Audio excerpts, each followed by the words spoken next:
Hello, this is Andy, and in this guide I will show you how to play Deathmatch in AV3 Definitive Edition. So at the start of the game you task 3 villagers to build 3 stables, and you use the other villagers to build a church and to start building houses. After that you call your militia and send them to the enemy base and queue up some villagers in your TC. So with the militia you try to snipe the enemy villagers if they are too far forward, or what usually ends up happening, your militia is going to kill the other militias. So that's kind of the meta. As soon as the church is finished, you research the mercantilism upgrade, so you get 5 shipments which you can send immediately. So your first card is always going to be riding school, so you can spam your dragoons out very fast. And your second card will be stonemasons, so your houses and your other military buildings will get built faster. After that I send fencing school, so my infantry is getting trained faster. Then I send my dragoon upgrades and factories. By sending the dragoon upgrades, I ensure that my dragoons are going to have good fights at the start of the game, because usually you see dragoon fights at the start. After your riding school arrives, you start your goon production and send them to the enemy. Or if the enemy is being aggressive, you use them to defend yourself.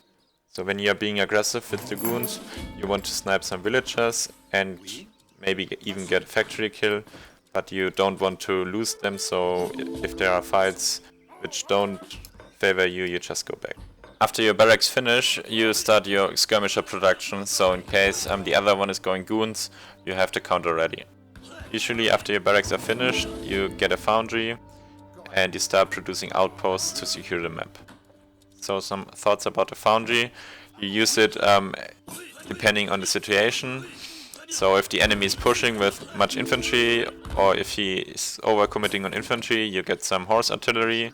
If the enemy is making too many cannons, you're getting cavalries, and if you want to push, you get some mortars. So now you have to start thinking about getting economy out. So we already sent our factories, so we start building our TCs now. In this case I use my explorer to do it, but you can also use the villagers which finished building the houses by now to produce your TCs. Also, if your civilization has the card 2 covered wagons, you use that, because this also increases your TC build limit by 2. And you can start pumping out villagers out of 5 TCs. Don't forget to set a waypoint of your TCs, so your villagers won't be idle. Use the resources to gather gold and food, because those are the resources which usually run out first. Some civilizations also are more food or gold intensive than others, so for example Portuguese require much more food than generic civilizations, so you want to gather food with Portuguese. Or Germans usually are more gold intensive, so you use your villagers to gather gold. But usually if you play some games you will notice that, so you just adjust it to that. So at this point you want to use your army and your units to secure the map, get the trading posts, the trading routes and the natives, and take cost-effective fights. If you eventually run out of resources, so usually that will be food and gold, you start using your market, and also you start sending your unit shipments, so you can stay in the game and hold on until your economy finally kicks in. About card progression. So as previously noted in the beginning of the video, we want to start out with riding school, then stonemasons, fencing school, then upgrades for your ranged cavalry, in this case dragoons, then factories, TCs and Vills.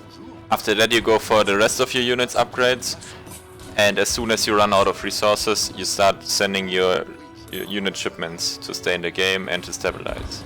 Let's talk briefly about decks. The decks look very similar to treaty decks. The only difference, or the main difference, is that you put in some H4 unit cards and also some early boom economy cards, so like 2 TCs or 10 villagers or something like that. So let's briefly talk about hotkeys. I think in Deathmatch they are your best friends, because they make the game so much easier for you.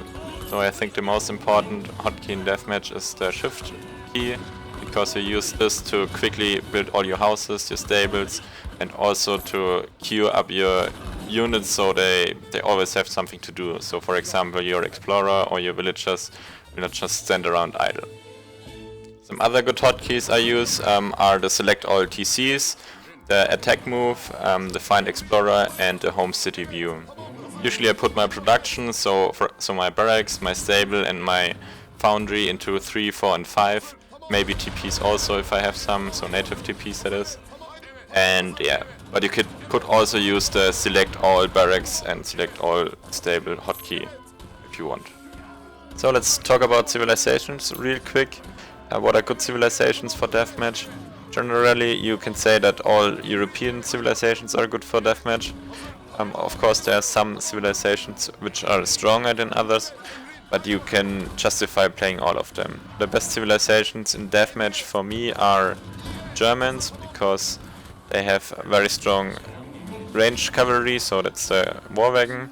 They have very good skirmishers, they do have a very good boom with the settler wagons, and yeah.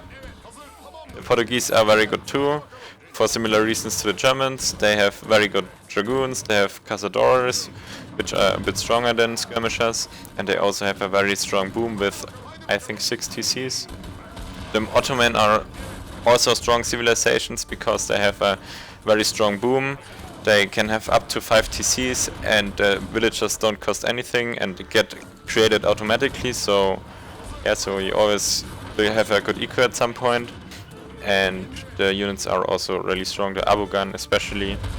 The last one I want to talk about is the French, because they have a really good boom, they have a very strong economy, they have very good units with the gendarme, and yeah, they are a solid civilization overall, but I think not as strong as Germans, for example.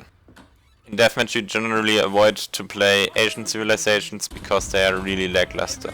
They lack all the wonders, they don't have mercantilism, so you can't get out your cards fast, and they also lack the fencing school and the riding school usually, so they're very slow and you usually lose in the first 5 minutes. The natives are also kind of weak because they don't have factories, and also because their late game is usually pretty weak too. So who wins a game of deathmatch? Usually the guy who took the map control earlier, or has more map control, and the guy who also took better fights throughout the game. And also if the other one forgot to add eco, so he went all in push or something and you have eco and you can just sustain the pressure, then you usually win after 5 to 10 minutes, because then he will slowly run out of steam. So this is the end of the video. Thanks for watching this video. If you have any questions, just ask them and I will answer them in the comments. See you. Bye bye.